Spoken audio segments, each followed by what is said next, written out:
Close enough. Everybody see that? Yeah. Excellent.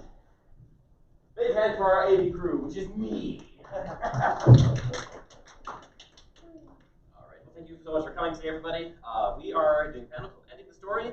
I have written many fan fictions in the past, and one of the things that I've seen a lot of people struggling with is A, how do I get to the point where I can finish a story, and B, how do I finish it in a way that is going to be satisfying for our readers, going to make them want to come back for more, and is going to be done in a way that I myself find satisfying.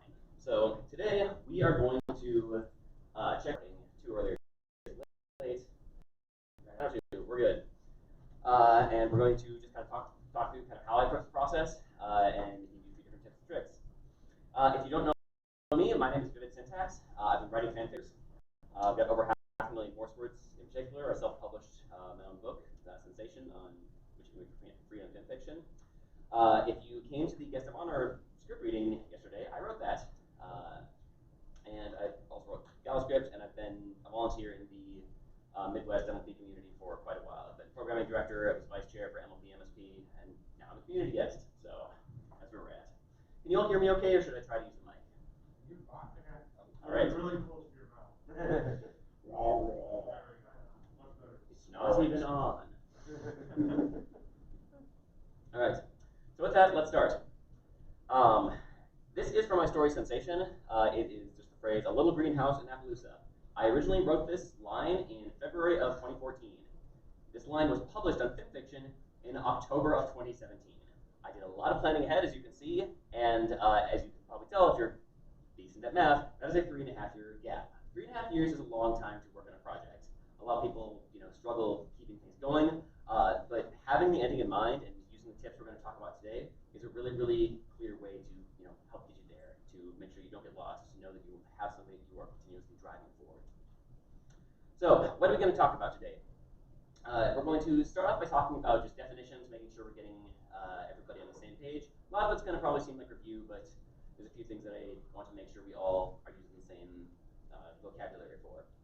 Next up, we're going to talk about the concept of the question and the answer, and that is one of the most important things that we are going to talk about today. Next up, I'll have just a few different points of practical advice, a few just small things to avoid, and then we're going to finish up with some philosophical musings. So, let's talk about an ending. We've all seen some version of this before, I'm sure, either in grade school or online when we're thinking about how we're going to structure a story.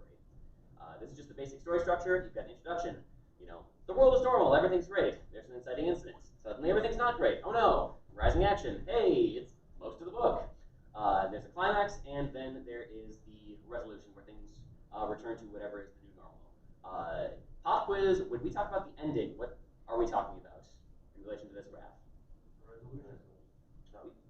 We are actually talking about both the climax and the resolution. The resolution is a very, very important part to it. When we're thinking about the end of the story, it all has to tie in and flow from the climax really, really well. So whenever I talk about the ending today, we're talking about these two parts of it in particular. Right. Why do we care about this sort of thing? If you've been to my panels before, you know that I love Kurt Vonnegut, and he has 8 rules for writing short fiction. It applies to long fiction as well, I think. You should learn these rules, look them up. They're absolutely fantastic. But rule number 1 is use the time of a total stranger in such a way that he or she will not feel that time was wasted. Basically, if the ending of your story is satisfying, they're going to want to tell their friends about it. They're going to connect with it emotionally. They're going to read more of the things that you have written, because once they get to the end of the experience, they will feel like this was a good use of my time. I have learned something from it. I have grown in some way because of this fiction, or nonfiction if you are actually a pony.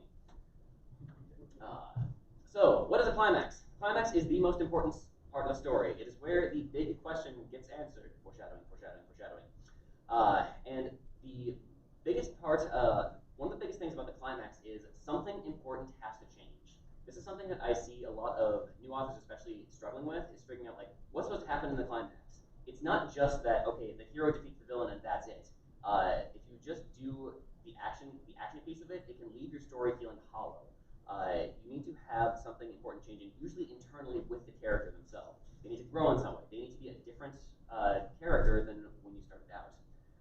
So when you're thinking about the climax, be focusing on what is that moment of change. How is the world, how are the characters undergoing some kind So make sure that you're keeping that in mind as you're thinking about your climax. There are four major components of a climax, and if you use these, it's going to help your climax run really, really smoothly, and again, feel like it is very complete. First up, you have the run-up. The run-up is the part of your climax where you're basically putting all the pieces in place. One of the things that can absolutely kill a really tense moment of a story is having to take a big exposition break. How many of you have read a story before where you were really, really into it, and then the author basically said, "Oh yeah, I have to tell you about these other 5 people that are just here for some reason." Yeah, it is a way. It completely takes you out of the experience. It makes the ending feel very slow. You want to avoid that. So the first part of your climax is just making sure everybody is, like, if it was a play, standing where they need to be standing so that the big Rube Goldberg machine of your climax can go off without a hitch. It's worth taking some time on this piece, and we'll talk about an example of this in a little bit. Next up is the moment of truth. The moment of truth is your character's inner journey. This is where your character undergoes their personal growth. It can be they're regaining confidence. It can be they're finally applying a new skill. It can be that they are they're realizing something about themselves or realizing something about the world that is going to fundamentally change who they are. You do this next because they need to undergo that transformation in order to get to the next stage of climax. The next stage is that the hero directly affects the outcome, and directly is very, very important there. Whatever the outcome of your story is, defeating the villain or saving the orphanage, it has to be the result of your character choosing to take some sort of action, and it's generally best if they can only take that action because of the transformation they just underwent. The reason that it's important that they directly impact it is that if your story, if you read we'll say an 8-page novella or something, and then you get to the climax, and then a meteor comes and completely out of nowhere smushes the villain, then we are violating rule number 1. People are going to feel like their time was wasted because the hero didn't do anything. The villain was just defeated randomly. It doesn't, none of this stuff actually mattered, and that's going to leave people with sour taste in their mouth. Obviously, there are different types of parodies and farces and things where you're going to do that sort of thing, but we're talking about in general. Finally, the last component of climax, after the hero has directly affected the outcome, after the thing happens, you have to look at the immediate results. This is what is the thing that just happens as soon as your hero saves the day? If you are familiar with video game parlance, there's the term load-bearing boss. This is when you're playing some kind of video game or something where you defeat the lich or the evil wizard or whatever, and suddenly for some reason the entire castle starts crumbling, or it's falling into the sea, or some physical thing immediately starts happening because magic or something. What was that? Or Castlevania. Or Castlevania, yeah, exactly. That is an immediate result, and it's basically we did the thing and something happens right after that. So to help walk through this, we're going to look at the episode at the beginning of the end, which is the 2-episode kickoff for season 9 of My Little Pony. I hope everyone's familiar with it at this point. If not, plug your ears, I guess. Sorry. Yeah, spoilers. It's been 2 years, folks. So first off, we have the run-up. To remind you about what's happening in this one, the princesses Luna and Celestia have announced, we're going to retire. Twilight, you're going to be the new princess of Equestria, and you're going to rule solely over everything. Twilight is doing Twilight things. She's freaking out about it, and she doesn't think she can do it. In the meantime, King Sombra has returned, and he has enslaved, mind-controlled all of Equestria. He has taken the castle. He is sitting on the throne. Things are looking really, really, really dark. In fact, even Discord goes in, and he is defeated by King Sombra. So we get to the climax. We're at the really, really low moment, and we start off with the run-up. Discord gives this big speech about, you main six, you are all here together. You've got what it takes. You are, you're the ones that have to save Equestria. The speech does a few different things. It helps lead into the transformation, which we're going to talk about in a bit, but also is the moment where we have all the final pieces in place. We have Sombra on the throne. That is our villain. All of the main six are ready to face him. The backup plan, Discord, has been taken out of commission. All three of those things are necessary in order to get this big ending where they're able to defeat King Sombra. If any one of those pieces was missing, if the main six were halfway across the continent, the ending just wouldn't work. So we have this big speech. We have the run-up. We're saying, all right, we're ready. This flows very, very naturally into the moment of truth. Discord has given this empowering speech, and Twilight is ready to undergo her transformation. She goes from I am free princess, I'm never going to be able to do this, to feeling stronger and stronger as she stands up to Sombra. She has this line, you may knock us down, but we're going to get back up again and again and again. And she says it louder and louder, more confidence each time. This is her personal transformation. It is the exact moment that she goes from being nervous to being ready to be ruler of Equestria, with a little bit more training and everything, but she's ready to start that journey. This is actually what we call the pivotal line, which we're going to talk about a little bit later, but it is a big important moment. Next up, the hero directly impacts the outcome. Friendship is magic, lasers. We have rediscovered the power of friendship, and we are going to. I almost wanted to pick the picture of Sombra getting skeletonized, but I didn't know if there'd be kids in the audience today. So they shoot Sombra with the big laser, and because of that, they have defeated the villain. They have taken the action, joined the hands, rediscovered the magic of friendship, and they are the ones that are defeating Sombra. There is no ambiguity about it. Celestia's not there, Discord's not there. It is them doing the thing. They join the hands. This is Equestria girls. Yeah, sorry, joining hooves. My bad. Thank you, editors. Big round of applause for editors. Never letting us get away with anything.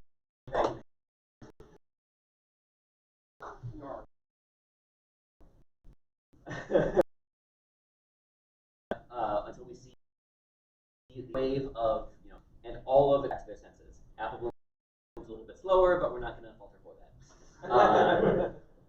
But again, this is the immediate result, and when we need it, literally, it is seconds later that this thing happens. It's important for the pacing that, yes, this action that the heroes took matters. We see that they did a thing, and there was a result, cause and effect. If there's a really, really big gap there, then there's much of ambiguity, which again you can use to play up. But especially in a shorter fiction, you want it to flow very naturally from I did a thing, now the world is better and the world has changed. So this is the 4 different components of a climax. What questions do people have so far on any of that, or anything else that we've talked about so far? Question. When the step 3 there directly affects the outcome. That meaning in relation to the immediate result or the moment of truth? That means the result, generally. The moment of truth is where they undergo their emotional transformation or they finish their inner journey, and then that allows them to take the action that leads to the immediate results. Good question. Any other questions so far? All right, we'll keep going. Next up, resolution. Resolution ties up all of the major loose ends in your story. It doesn't necessarily not have any mystery or anything left over, but just the major points, the thing that the people were reading the story for, should all be tied up. They should be able to summarize, yeah, the heroes went on this journey, they had this impact, here's what happened. A resolution should also include, when we talk about continuity, it is basically you return to the world of the new normal and say, well, what happens next? What is the world like now? This is a good time to just very, very briefly revisit secondary characters, just kind of take essentially a peek at what is the world like now. This is, in Lord of the Rings, it's going back to the Shire and seeing that, people are, kind of happy again, but, Frodo feels this. No, that's not what happens in the book. Whatever. I only saw the movie, not gonna lie. Yeah, in the book, the Shire is on fire, and they are under attack by Saruman's forces. They're not under attack, they're enslaved. Yeah. Okay, but then they get... Listen, apparently I have some homework to do. Watch the first film, Fellowship of the Ring, and you see Galadriel's water pool That happens. Samwise is in the book, but part of the vision has the Shire under attack by orcs and all this, and that is what happens when they return to the Shire. Once again, thank you to editors for never letting me get away with anything. But with the resolution, again, so continuity takes main characters tend to have scars over their eyes or some sort of cleft on them. This is to kind of satisfy this piece of it. You want a very clear representation of why your character is not the same as when they started this journey.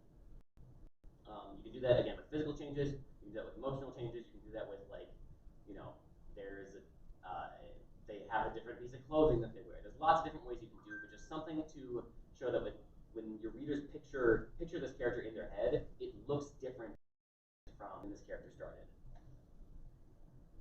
Right. Do what I want you to do. Right. Again, in beginning of the end, the resolution here is that Twilight is saying, all right, I need a little bit more training, but I'm ready. I'm going to become Princess of Equestria. In terms of the different changes and everything, the biggest thing I would say is just Twilight's mannerisms. You can see here that she is looking, bouncing happy. She's, standing tall. She's very proud of herself. That is very, very different from the entire episode up to this point, where she has been like sulking and just in her own head the entire way. They obviously can't do a lot of really clear physical changes because they, toys and there's a brand to maintain and everything. But it's a really good example of a resolution. Next up, we're going to talk about one of the most important when you're thinking of a question. You should be there's two things that you should do when you think about a great ending. You should ask yourself, what is the biggest question that my story is asking? And whether you're conscious of it or not, your story is asking a question. There's going to be a main question in your reader's head about what they're reading. All right, once I know that question, what do I expect that question to be? And that is going to impact the tone of your story. It's going to impact, character decisions. It's going to have a major impact on basically everything throughout your story. So some examples of the biggest questions to make it a little bit more concrete. In Fall of Equestria, the big question is Little Pip going to save the wasteland? It's a very, very basic question, but it is the question of the story is she going to be able to make everything better? In Moby Dick, is Ahab going to kill the white whale? In the Supplies of Children's books too, is the hungry caterpillar ever going to stop eating? Major questions that the book poses generally right away because you want the reader to know here is what this story is about, and then you think about the answer to that question, and it will influence how you get there. There's of course lots of different smaller questions. Again, in Fall of Equestria, it's like, is she going to make it through Camelot? What happens to Velvet Remedy? What about my favorite plot hole? But those are all subservient to the big question, which should be a continuous through line through your entire story. So then you know what your big question is. It's often, again, very, very basic, only a few words. You want to keep it simple enough that it's easy for the reader to remember. And then you get to the big answer. For spoilers now for Moby Dick specifically. I don't think anyone's going to be too heartbroken if they haven't read it. I love the book. I'm one of about 3 people I've ever met that actually enjoyed the book. But You did the unabridged edition? I read the unabridged edition. I remember you telling me not to read it. It was too much. It is too much for a lot of people, but the reason I liked it is because half the book is Herman Melville talking about here's what whaling is like, and here's a bunch of whale facts that I've learned. And then like half of every page when he does that is just here's why he's wrong. He thinks it's actually this whale, but it's really this whale. Whale brains don't do that. He's completely wrong about the anatomy. We think that he was looking at a rotting fish or something when he came up with this. So it's delightful. So kind of like Princess Bride and how that's done, where you have the book and then you have the fictional end and having notes about how the book is so stupid and Kind of a frame story type thing? A little bit, yeah. This one is just strictly I believe my dad told me this stupid story when I was a kid. Yeah.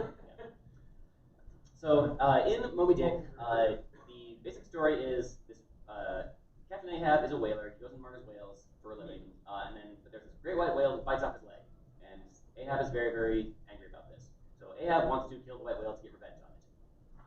Ahab is obsessive and violent. He is described as evil personified throughout the book, and he is convinced that the whale targeted him specifically, which those of us that have functioning brains would realize is ridiculous. It is a whale. It did not target him specifically. He was trying to kill it, and it defended itself. At the end of the story, Ahab is trying to kill the whale. He says from hell's heart I stab at thee, and he's finally killed by this whale. This whale essentially finishes him off. And the big answer to this question is no. Ahab does not kill the whale. The whale in fact kills him, and that colors the entire story because what it tells you is this guy was obsessed with revenge against a force of nature, and he was cruel, and he gave up everything in his life to get revenge, and he didn't get it. He didn't die happy. He died angry and miserable. if he had actually succeeded in killing the whale, then the entire message of the book changes. Suddenly the book is about, hey, you know that person who slighted you in 3rd grade? You really should like spend your entire life getting back at them. And that is, I mean, maybe that's the message you want to spend, but but you have to be really, really cognizant of that, because people will look at you funny for the rest of your life.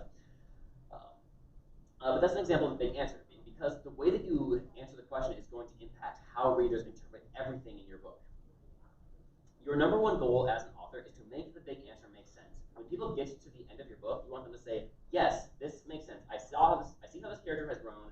I see how they've succeeded and failed at all their tasks. And when they get to the end, you want them to think, like, I understand this. I know why everything happened the way it did. To touch another one of Monica's rules about, let's see if I can figure out the whole book. To help with suspense, the reader should be able to finish the book themselves if maggots eat the last 3 pages or something like that. It's a good rule to live by. So, in summary, the big question is the central, like, 1-sentence summary of your story. The big answer is how it's resolved, and everything else is secondary to these 2 pieces. These are the 2 pieces that you want to be able to know about your story basically from the get-go. As soon as you're, like, for me, it's like at least at the outlining stage, knowing all these different pieces. Any questions on the big answer and the big question? Is there any material that goes into like even further detail on these that you might have read into? Do I have any sources on this?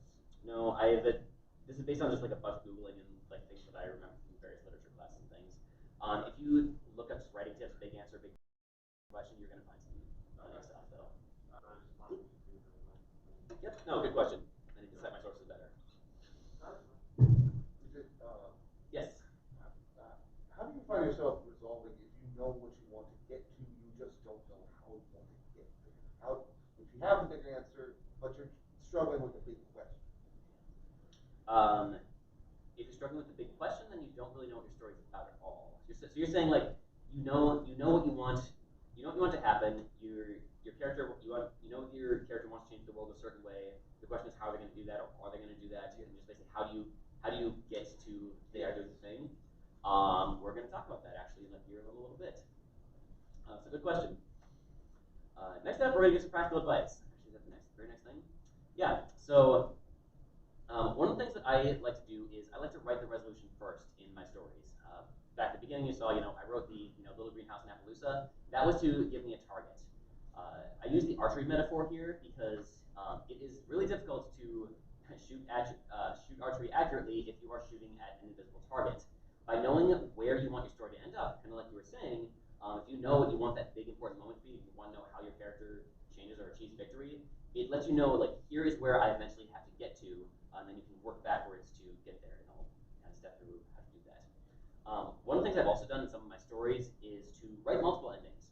The fact of the matter is, like, sometimes you write a story and it doesn't quite go the direction that you want it to, and so you might want to have either a couple of multiple endings ready. Maybe you don't know exactly how it's going to work out, but having a few ideas in mind will help you go there, especially if you can like rank order them or know which one you think is most likely. Things are going to change, but again, having that goalpost, something you can see in the far distance to run towards, will keep you from just running all willy-nilly, trying to flailing around trying to figure out where your story is actually going. The other piece of this is me, I think, just being a big softie. The last line of a story is always really, really important to me. It is there's a psychological effects of primacy and recency effects. What that means is that humans are really good at remembering the first thing you tell them and the last thing that you tell them. So for me, making sure the last line somehow encapsulates the character or something, or at least the emotion you want them to be feeling, to me is super, super important. So make sure that your focus is on the right thing and not just been like, and then there was a really, really nice tree over there. But I've seen stories end with scene descriptions that aren't actually relevant to the plot because the author it just kind of kills it for me. I have a question over here, correct? Yeah, how much of the ending did you start off with? Did you write everything from climax to the last line, just like the last paragraph? In Sensation, I wrote the last probably 4 pages or so, and they ended up changing a lot, but the main setting and everything was the same. It wasn't the entire last chapter, but I had it pretty much outlined in my head of like they're going to be, here's where the characters are going to be, and this is going to, and this is the emotional moment that I want them to having that in mind to help me know, like, all right, a couple chapters before that, here's what they need to be. A couple chapters before that, here's what they need to be. So yeah, I usually try to write at least a couple paragraphs, and at the very least have a very good outline for like what is going to be happening at the end of the story. And again, having just the last line where I want to end up has been really helpful for me. Over there. Does the rule about the last line, does that, say you're writing a book series, does that rule only apply to the final book in a series, or in each book of the given series? Where the last line having impact in and of itself. Does that only apply to just the last book in the series, or just each volume? I think it applies to each volume, and there's a very specific reason for that. I think if you're releasing a book series, every book in the series, while they add up to a greater part, they should be their own self-contained story. Because if they don't have a defined beginning, ending, some sort of transformation the character goes through, then it's just filler. It's just things that could have been part of a greater story, and it's not really its own thing. If you're a million-page fan fiction, million-word fan fiction, and it's in 9 volumes out of necessity or whatever, then yeah, you're going to run into some of that. But if it is a book series, each book in the series should be about something, and there should be a change that happens as part of that book. So the last line I think would be, I would want each book to feel like a lone story that adds to the larger series. I'm seeing some nods from authors that I respect in the audience, so I'm not saying anything too stupid. The thing that I'm working on right now is getting well over 2 million plus words right now, but it is separated into arcs that can each be their own story. Yep. I never planned it for it to be a single story, or I never planned for it to be this long, I should say, but it got to this point where it's okay, this is a clear beginning, middle, climax, resolution for this section. Mm-hmm. The next section goes through the same process, and each one is pretty much its own story with starts at the beginning, build up, climax, with the next part. Oh, I'm glad I'm the only one who did that. Yeah, and the same thing applies to like arcs in a story too. If if the story follows different characters, different points, they should all have that same and the structure is going to be a little bit different for each person, but they should all have that complete story. Yep, question in the back. Just as a reader, if that first book doesn't have a resolution and just goes, oh, to be continued, I have no reason to pick up the next one. Yep. Yep, very good point. Thank you. I love when people tell me I'm right. It's great. Any other questions so far on any of this stuff? Yes. I was kind of wondering if this is particularly relevant for fan fiction, in that you tend to be publishing a chapter at a time with gaps in between. So does each chapter need to have a sense of ending to it, so people can feel satisfied with that last line, or they wait a week or whatever? Yes, a week. Yeah, a week. Colin, I'm going to ask you a question. Have your chapters gotten longer as you write your story? Me? Yeah. When I hit the one that was 43,000, I put a limit on it. Yep. With that. Yes. And so now I try to keep it below 15,000 if possible. And it depends on how long the scene is or how I can cut it off. But yeah. I most definitely get away with the criminal use of cliffhangers with my readers. I wouldn't recommend doing that, but my readers have come to like that from me, I guess, sometimes. Yeah. So I guess you don't necessarily need to have the full resolution each time, right, each chapter, because sometimes that's what happens in one chapter can lead into something serious that's happening in the next chapter. So if you try to make every chapter be a resolution, that might burn out the amount of arcs that you have going for you. So you don't necessarily need to do that. Yeah, not every chapter needs to solve everything.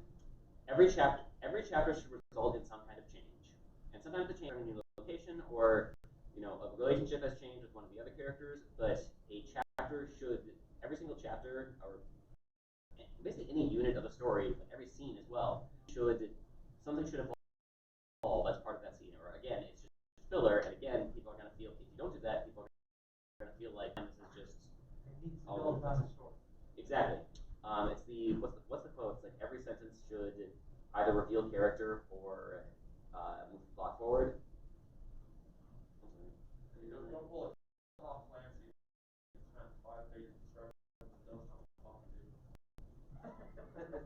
Yeah. Really? Oh gosh, no, listen.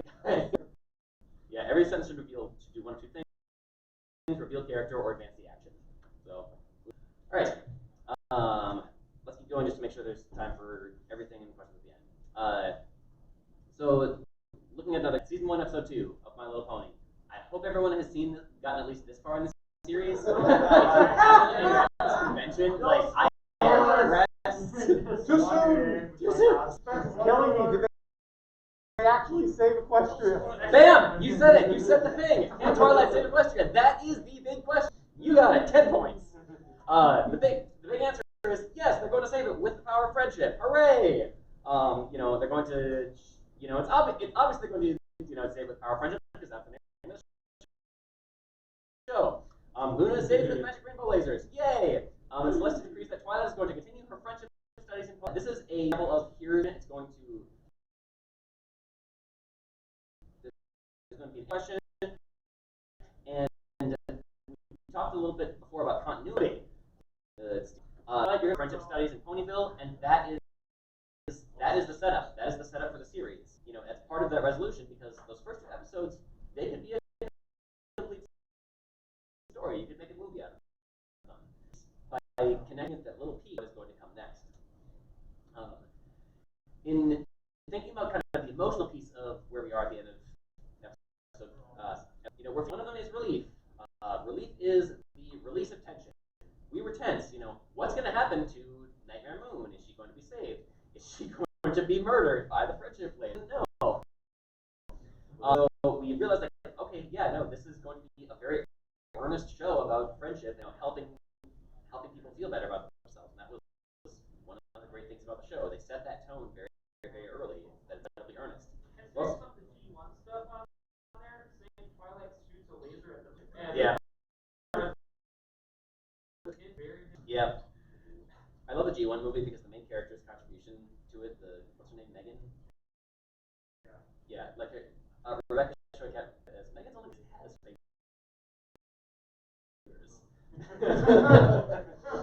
Hey, that's a very useful adaptation. Yep. So feeling excitement. There's a hope for something to come. Again, this is the setup for the rest of the show. Is there's this world now where you shoot rainbow lasers and you get to learn a lot about your characters. And that's a very important piece of the whole setup for the show, because it's not just about rainbow lasers. It's about Twilight is learning friendship lessons and she's going on adventures, and that is what the show is. So you're because they were very, very attentive to what is the emotion, what is the thing that they got to have 9 seasons of a show and all these conventions and all this stuff happened because the writers knew what they were doing. They were thinking about where do we want this show to go from the get. Right. I talked about writing the resolution first, knowing kind of what you want that emotional piece to be, and then I again work backwards and write the climax next. We talked a little bit about the pivotal line. Let's see. I have an example here somewhere. Pivotal line is just basically what is the character speech? What is the sentence where the things change, and how does it lead to the resolution? Let's see. This, I don't remember why that slide is there.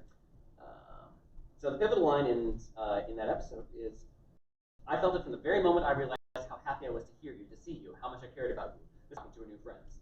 The spark ignited inside me when I realized that you are all my friends. You see, Nightmare Moon, when those elements are ignited by the spark that resides in the hearts of all of us, the elements of and so Twilight is giving this big speech, and this is the pivotal line. It's where everything is cast. This is going to be the change we want to see in the world. And so this is the pivotal line in the climax that everything else hinges on. If Twilight didn't give this big friendship speech, she didn't make it all explicit and say, this is why all of this stuff matters, then it would the whole thing would be incomplete, and it would just feel like violence against a Nightmare Pony. So to answer your question earlier about how do you get to answering the big question, the best advice I have is to work backwards, and I've got a technique that has been story that I wrote called Derpy, Be a Deer, and Safe Heartswarming. Has participated in events before. No one, really. So on FanFiction, there is I think Shakespeare Please is running this year. It's basically a holiday gift exchange where you say, I want to see a holiday story about this character. And then she draws that, and then you draw one, and you write a story about whatever character they said. So this is a Jinglemas story. I highly recommend it. It's a ton of fun. It's a great way to get yourself to write just a short story, especially if you have practice. This is a story I got. They wanted to see a story about Derpy hoops. So those were my limits, or those were my parameters for writing a story. It has to be a holiday themed story, and Derpy has to be the star of it. So it needs to fit in the holiday spirit. So to give you a sneak peek of kind of what happens in it, basically the premise of the story is Wendigos attack. Everybody is fighting, and they're turning into ponycicles. But then Derpy delivers a bunch of really heartfelt letters to everybody, and then their hearts melt, and everything's great, and Derpy saves the day. So that's the plot of the story. But the question is, how do we actually get there? We got a big question. Does Derpy become a hero of the holiday season? That's the question. And the answer is yes, obviously. To get there, you have to ask yourself, what needs to be true? And I'm going to say that again because this is the most useful piece of advice I have for writing with the ending in mind. Asking yourself, what needs to be true? So you start with a piece of it, start with the place at the very end that you want to be, and ask, what needs to be true in order to get here? So using this Derpy hoop story, I want the answer to my question to be, Derpy has saved the day, the whole crowd's cheering, there's this big, happy, emotional moment, the holidays are saved, yay! But what needs to be true in order for Derpy to save the day, in order for the crowd to be cheering?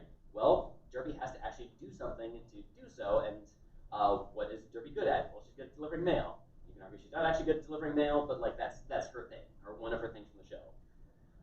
So in order for her to save the day, she has to do something that she's good at so that it makes sense.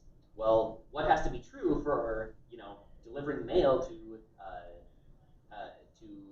useful in saving the day?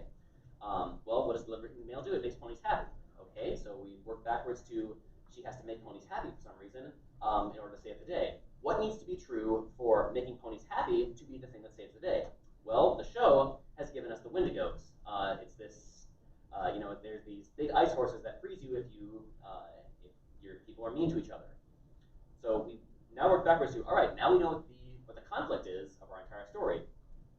What needs to be true for Derpy to overcome the Wendigos? Well, one of the biggest things is that the main six have to be out of commission. There can't, if Derpy is going to be the one saving the day, then the heroes of the story can't just be in Ponyville and come in Princess Twilight Sparkle zaps everything all better. What was that? Can they just have them fight themselves? That's actually what I ended up doing. Basically, I the first couple paragraphs was just me putting them in a box, an ice box, for a little while. Basically, yeah. So we work backwards. We know that Macy's have to be out of commission. Derpy is going to make people happy by sending these letters, and that is going to defeat the Wendigos, and that's how Derpy's going to save the day. We work backwards, and this is where we are going to start. We do not work from that because it's not a main six story. The fact that the main six are out of commission is not the focus of it. The focus of it is Derpy. So we want to start as close to the ending as possible, so we don't have a lot of wasted words or, there was a time limit, so you can only write so much. So we have the moment that Derpy has to basically pick up the mantle and say, she is going to be the one that is going to save the day, and that is where we're going to start. So you can see here that we worked backwards and kept asking ourselves, what has to be true to get to this point? Like, what has to happen right before the ending to make the ending make sense? And then what has to happen right before that for that to make sense? And then what has to happen right before that for that to make sense? Each of these, if you want to think about it, when we were talking about the climax earlier, we were talking about like the run-up. You can think of this as a series of run-ups of how do I get the pieces into place so that they're in the right place for the next scene, and then the next scene, and then the next scene.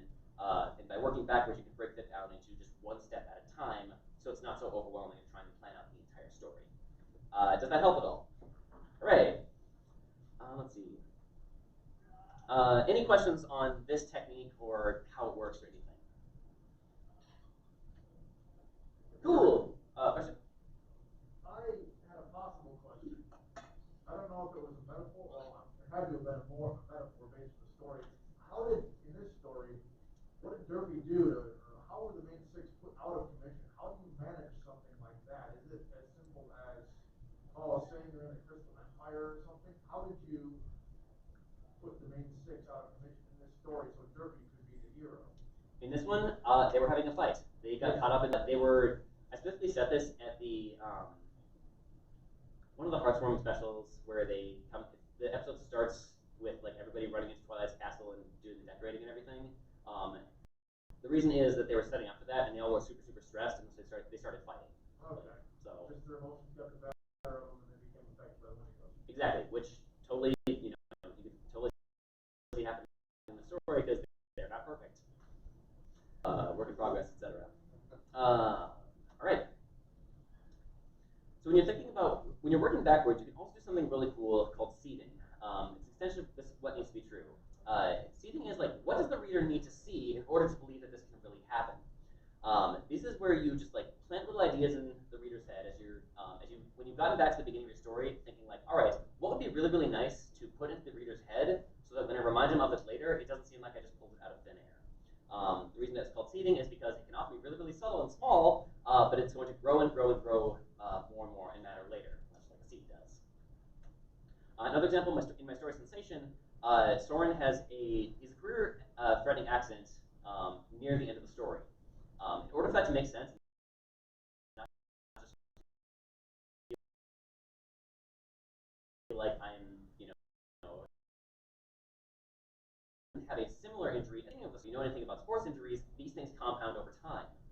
The nice thing about that is because it happened at the beginning of the story, every single time he does something similar to what he did at the beginning of the story, I can have there be just like a little twinge in his wing or just a tiny little reminder that, yeah, he has this injury that has never fully healed. And the fact that I can keep bringing it up, and in fact, each time you bring it up, make it a little bit worse each time, it helps the reader understand, oh, there's something in his body that is not working right, and it's getting worse and worse, even if Soren isn't acknowledged. Readers are not always going to pick up on these sorts of things, but remember what we said before, our biggest answer makes sense. When we get to the end and reveal, yeah, this little injury that has been compounding over and over again has become a major plot point, readers are going to say, oh yeah, that makes sense. We've seen it up to this point. Yes, question? I got an example of seeing a movie, Sunny, that you watch it, where Sunny is dressed up in some way with a wing or horn, or in some way looks that itself is foreshadowing the ending where, hey, she's the new powered up Alicorn princess. Yeah. Yeah, that's another good example. Just again, putting those ideas in someone's head. Another example, to be a little bit more concrete, if you haven't read the story, is like if I was writing a story where, like, say Starlight Glimmer is losing her magic. One thing that I would do to see this idea is really early on, I would have her like cast a teleportation spell, and she's teleporting a teapot from over there onto her desk. But the teapot is going to land right at the edge, and then Starlight has to go, oh, oops, and just grab it really quickly.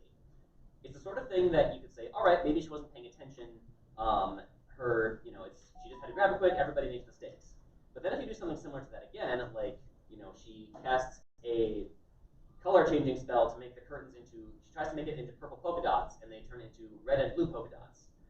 If you do several things like that, it puts it in the reader's mind that something is off here more than just would be random chance. And the more that you do that, again, let that seed grow and prepare your reader for, in this case, the big reveal that Starlight Glimmer is losing her magic powers or whatever.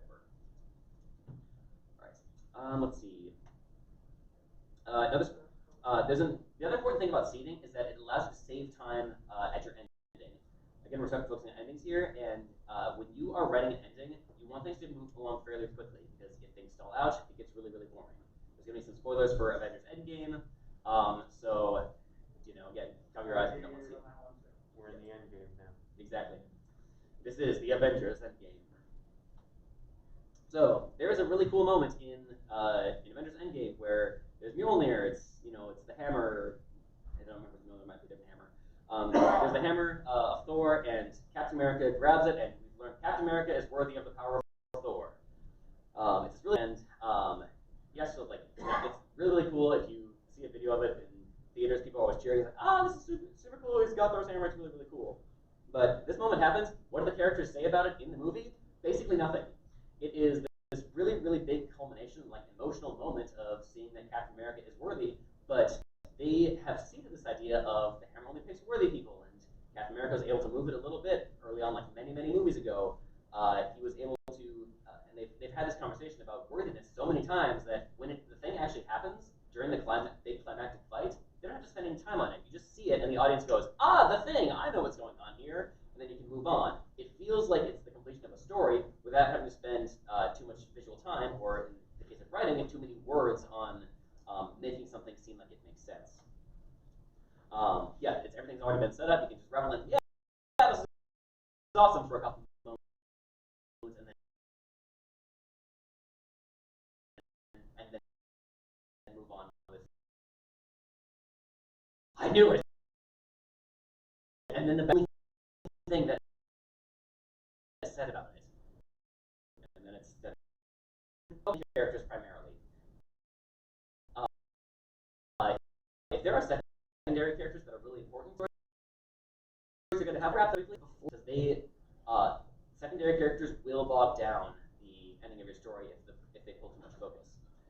If you have to add new characters, which sometimes you just do, the heroes are on a new location, connect them to existing information. Person, sister. That's why you're letting us into the secret facility. To something where you can say, all right, yeah, there's a relationship. I can build my understanding of this character on stuff that came before it. Moving on. And you also want to give the last big action to your main character. This is again you want to see like what happens to your main character. Make it feel like this entire journey was about them. This character did actually matter. However, you do still need to address side characters. One of the shows that I think does this extremely well is Avatar: The Last Airbender. General Iroh is one of the most important side characters in the entire show. Never the main protagonist, important. So they have to obviously address what is going to happen to Iroh. There's this side conversation they have as they're getting ready for the big climactic battle, where Zuko asks, after the war, what are you going to do? And Iroh just says, after I reconquer Ba Sing Se, I'm going to reconquer my tea shop, and I'm going to play pie. That happens in part 2 of 4 of the finale. It's a way to wrap up this character's side story. We know what this character's planning to do, so that when we get to the ending and we have to do all the emotional stuff with all the other main characters, we know what's going to happen to him already, or what his plan is, what he's planning on doing, and we don't need to spend precious words on wrapping that up. Question? Well, they do one cutaway of him and the other White Lotus members just and it's just basically like, yes, they did it while the other main characters are doing their thing. Good point. Spoilers for the MLP finale. Does that and does this extremely well. During the last song, we get to see things like Big Mac and Sugar Bell, not Sweetie Bell. Always get that screwed up. Very, very different ending. It's a very important distinction. I don't know why their names are so similar. But in the LP finale, we see Lester down there. She's going around, and we're seeing just little glimpses of things. And this is enough. Like, these are a lot of our favorite characters. We've seen this. Little Cheese is having a good time. My God. Tommy is looking like, yeah. Anyway, there's a weird party happening in Sugar Cube Corner. I hope I'm invited someday. But the finale just gives us these little bits of cutaways, and story, he gets married in his own episode, and when there's the Cake Twins, like their story, their arc, whatever, is wrapped up. All these characters have their arcs wrapped up, so we can again that continuity piece just get a little glimpse of them. It's very satisfying for the reader to say, yes, the world that I've become invested in, it's all still here. Even if I don't get to see everything about it, I know that these characters all still exist. So this is a really great way to handle it. Just like in your stories when you're doing the return or the resolution, having just like character, like an easy one sentence way to do this is having your main character return home and just like, and I waved to Blue Bobbin, who was excitedly setting up her new shop. Like that's all you need. And then oh, Blue Bobbin, she achieved her dream. She opened up her new shop of her own or whatever. You can do this in just like 1 or 2 sentences for all of your little side characters or just a few of them, and the world is different now. Something important happened here. It mattered. Get a little bit low on time. I'm going to speed through all these. A couple things to avoid. Again, there's exceptions to all these, but a cliffhanger is ending a story at a moment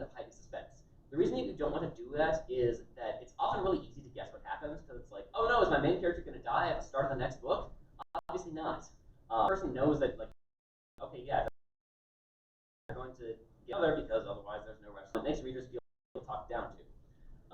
Again, exceptions, but this is just, don't rely on these just solely to create suspense. Avoid being too predictable and avoid being too random.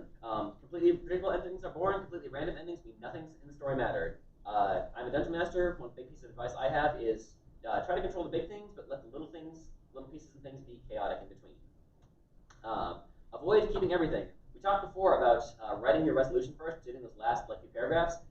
Stories are going to evolve as you write them, and things are going to need to be changed. One of the things that I do, especially for like sensation, because that was 450,000 words, I think, with all the side stories. I just literally kept a spreadsheet and said, all right, like chapter 1, Soren, like important note, it foreshadowed this thing. Here's where all little things were. Here's where all little things were foreshadowed, and helps you keep track of. Hey, I should probably bring up, the injury, for example. I should probably bring up the injury again because we haven't talked about it in 15 chapters. You are going to change large swaths of the ending, but you just do it if you need to. But again, having that ending to aim for is going to help you immensely to avoid getting lost. Finally, I want to wax a little philosophical about a lot of this stuff. We talked a little about this. Every chapter should kind of be its own self-contained thing. Every unit of a story moves the plot forward. Something should change every single of your reader picks up the book. This is to help people keep interest, and again, to make it feel like they're getting details in the story that they're reading actually matters. Let's see. The other piece of this is that one of the things that's really scary about ending a story in particular is that stories, they all have to have endings, otherwise it peters out. You never find out what happens. And as an author, when you finish a story, that means it's time to publish, it's time for the final word, and you lose your ability to have any more input. And suddenly it is out in the world, and the only thing that really exists for it anymore is other people reading it and giving you feedback. That's scary because you are giving up control of something that has lived in your head for months or years, and it is a very, very, very difficult thing to do. But I encourage you to do it because when you put things out into the universe, it gives other people a chance to experience it and to experience the wonderful world that you have inside your head. And it's not going to be perfect. It's not going to be exactly what you pictured, but it's worth it to put it out there just so other people can have that experience. And getting a little bit morbid, but when I say every story ends, I mean every single story ends. That includes our stories as well. I apply a lot of these lessons to my life as well, where I think about, like, when I'm 100 years old, what do I want the ending of my story to be? How do I get there? And I will ask myself, what needs to be true in order to have the life that I want? This lesson and this idea of planning ahead and thinking about our own life is why stories are so resonant for us. We all understand that we're all on a journey together, and we all want to have a happy ending. So it's nice to think about, like, where do I want to be and how do I get there? And it helps keep me focused because I know what I'm reading. Every story has an end. You can embrace it. Fill your story with characters and experiences, and you'll be right. And what do I want the chapters in my story to be? Very, very much. Content, answer any questions. Yeah, thank you so much for coming today. Woo! All right, we've got like 4 or 5 minutes if anyone has any other questions or comments or anything at all. Yes? Has anyone put their voice to your story so far, like as sort of like narration or audiobooks, I guess? Chaotic 7 has started doing a audiobook of Sensation, which again is half a million words long, so Godspeed to him. Actually, Derpy Adir and Safe Heartswarming is Obab Scribbler did a full produced version of that, which I recommend you look up. It's a really great holiday thing. Don't look it up now; it's not Halloween yet. Christmas does not start till after Halloween. But is it on YouTube or? Yeah, it should be on Obab's YouTube page. Okay. So that was a fun one. I didn't know that was happening. They didn't even ask me first, which was a little bit weird. But I just got the note one day, like, hey, by the way, we did this thing. It's like, all right, cool. Yeah. Any other questions about ending the story, about anything that we talked about today? Yes, in the back. You talked about having little bits for side characters. Mm-hmm. And that with the end thing, I have that. Have you ever seen Babylon 5? I have not. That one's a very good show. It's the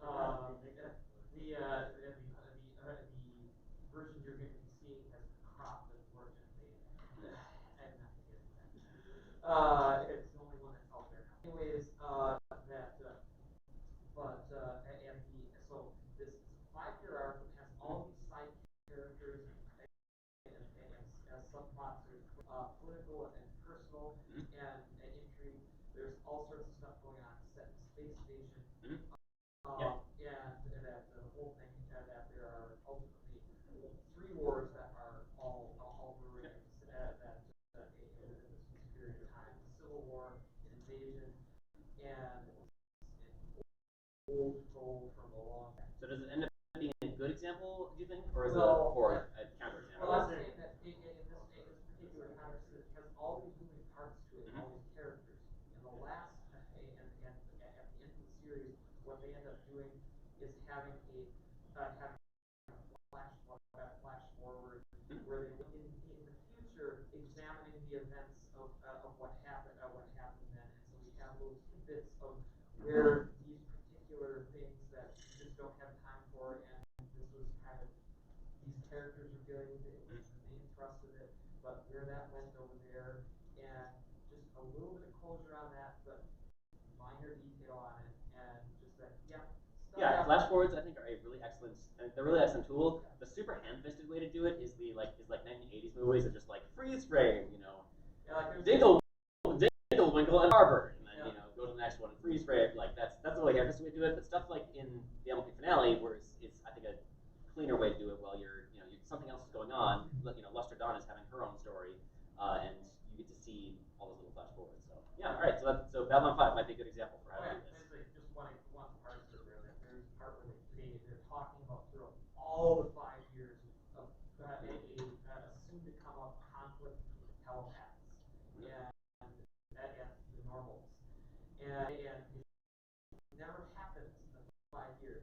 The resolution of what happened with the flashback.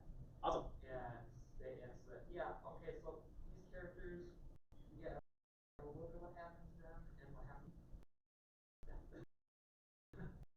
Any questions? Yes. I was going to say thank you for what you do for random little nobody writers when you're such a big name yourself. So. I'm not big. Half a million more sources, way more than I've written. All right. Well. Yeah. Well, very very happy to provide any experience I have. Like I said, I've been doing this for a while, so yeah. If anyone has any personal questions about like their own like an individual story, I'm happy to answer those as well. I'm not saying everything about your OCs, but I will be happy to help you with the story structure around them. So, all right, yeah, I'll stay up here for a couple more minutes. But again, thank everybody for coming today, and I hope you enjoy the rest of the con. Come to the charity auction. That'll be a fun thing. Raise money for animals. I don't want to be tempted to spend too much. Okay. Then come and encourage other people to spend too much. Oh no. Third and three, the first 2 are extremely short periods. Because I necessarily don't have the time to start. And I started this one, and it's supposed to be not as long as the others. Turns out that still I've gotten and we suspended it. And the first few, the thing is, it is first 2 come are back like and have its own weird fashion. My old one. first 2 are very. And I wasn't familiar with a lot of stuff you were saying, but I realized that I had But actually when it got popular, the big flashlight run on it, what's surrounding and the first 2 were sort of so I Yeah, never had Yeah, it's a crazy couple of years. There's going to be a big climax of character that man. Yes,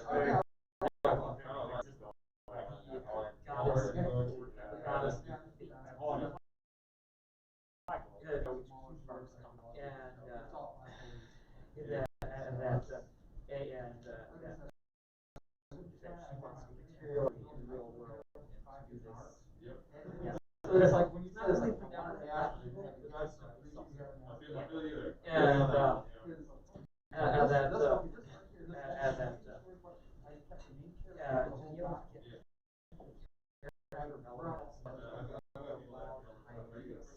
I realized that simply bringing back the these could be their own stories. And then she wasn't actually like,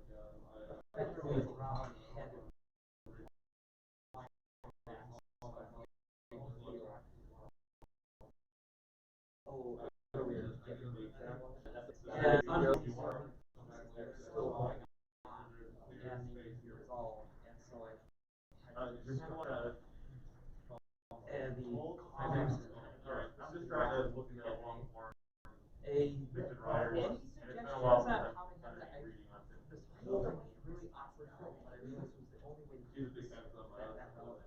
You said this is for a like tabletop role playing game. Yeah. So my first piece of advice to talk to your game master about that. I am the game master. Okay, well, in that case, Before this long one, are required reading to understand what's going on. They're old. as I kick it off, Not you know, very good. make something They're very irreversible good. happen, They're and very that sort of becomes lovey-dovey and that becomes a conflict. happening type stuff. Like And get it the so second one was less have complicated. some sort of either disaster or something, Everyone had their some sort of conflict. complications. Have some sort of So conflict it's happen sort of such that like hard. they know this inevitable end you have towards is coming. Worked It's out the what idea of stuff seeing it and well, saying that's you like, are okay, I like, need to get into that players are now mindset all sort of aware thing that I have. this is going to happen. Not necessarily playing, you know, maybe it's ways down the road, but just say like here's this irreversible change that has happened now in the world. That they are. And I kind of already did some of that originally, and the part that for physical manifestation, taken up, taken up as being the eye. Right now, there was, Yeah, so like you're on the right path. Okay, so, no. Kind of keep on doing. I guess yeah. Keep seeing it again and again. Give it every few sessions or whatever the pacing is, and yeah, eventually imagine the character to do something about it, or you know. I basically gave them a 9-month time limit to deal with her before, basically she's in the world, and then either do what I want, or, well, As a little gal trying to like separate a bigger chunk into smaller chunks. Yeah, Right, works out for you. Okay, well, thank you, so I have on track. This is not like was being shipped. No, this is the recreation of my original sensation. Gotcha. Everything is updated. Gotcha. Yeah, Good couples there. it's I got a wrestling fetish site. Gotcha. I'm looking for ones that's actually more like where they don't have the back, so I can just put it over my head. Yeah. Those are usually cloth. Only have the, I've Yeah. seen those on very, very thousand cool. words because I could not at any point try to separate anything. I've been wearing a bra, so that's how Nice. stiff. Those comes down to what you Yeah. need and Perfect. cut off everything time. What's the thing? We'll definitely finish the full. Do it when it feels nice. Yeah, finish the full That's right. scene of what's going on. Never. Yeah, the thing's held together with just like tape and dreams. So. Kind of like comments is all I'm not about. saying it's the last Yeah, episode. it is all the time. Hi there. I do use my. I am doing marvelous. Community guest meet up in about an hour, and then I've got the charity auction, and then I will be on the stage parties. Lots and lots of water. Yeah. Yep. Most anything, and glad I walked in really analytical. Oh, awesome. Yeah, thank you so much for coming. Well, I enjoyed it. I've been considering, I was an author of film fiction for a while. Just like anything College. Yeah. And when you're an English major in college, and you write for being an English, I don't write anymore after an 18-page paper. I totally get it. Like, so I'm a data scientist in real life, and so like for me, writing is like I have to do something creative. I don't want to think about numbers. I just want to like yes, like spreadsheets and data and everything is great. I love it. I do my job. Let's just throw some ponies together. Let's make some ponies kiss. Yeah, ever since the G5 movie came out, I've been thinking about getting back into writing because like there's so much potential, Yes. especially with all the new characters. That is the joy of being in the fandom, is that we get this, you know, this factory that turns out new ideas for you. Absolutely. So I'm very happy I came in here just to sort of get because I'm someone who's like a returning, planning on returning to writing. Those thoughts where it's like, oh god, the first thing I whatever it's gonna be garbage or it's like it's gonna I'm so freaking rusty to show in the work of course, but I I'm very happy I saw this panel because like I got to see a lot of good things to keep in mind and make sure to draw. I tried not to. Right, the story. It's gonna be good.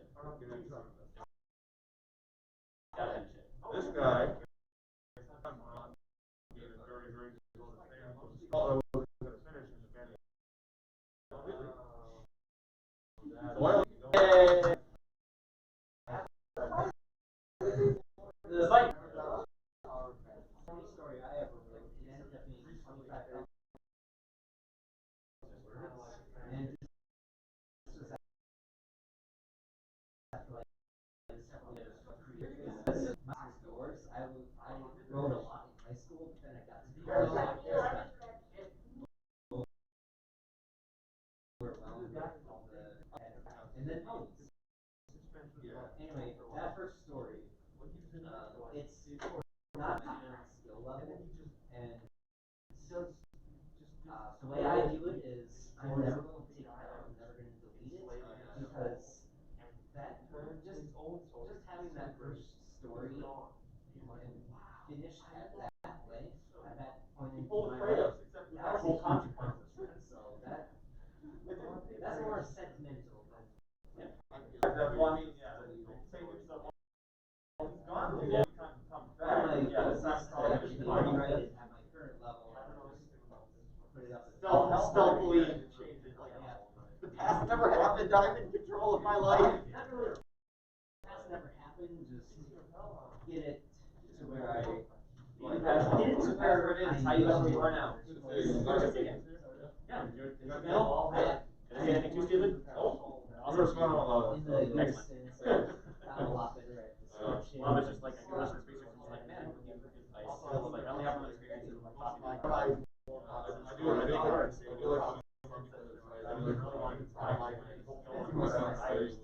Yeah, she was like my golden goose for like Yeah, it's always tough to see, like, that's always tough. It's like, you know, success is everything, and there's definitely times where you will break every single one of these rules. Especially for, you know, beginning moderate off, like, moderate experience, I'll just like, let's learn the rules first, and then. Basically, it's all fictional memoir. So it takes place. Yeah. In terms of. I didn't mean to, but I know how it works. Yep. Yes, this is supposed to be, I think, it's like, ah, 10 times that. Cool. And all the stuff that we were never. That was last word. Yes. Well, at least I got the drawings. I mean, I'm not gonna capture stories. Time loops and diaries from the past, those are awful. And they're way longer than mine. And mine's gonna end eventually. I'm never gonna catch up to those. I did that absolutely. I went straight to the Bible. Here's a question for you. Do you know how it ends? It's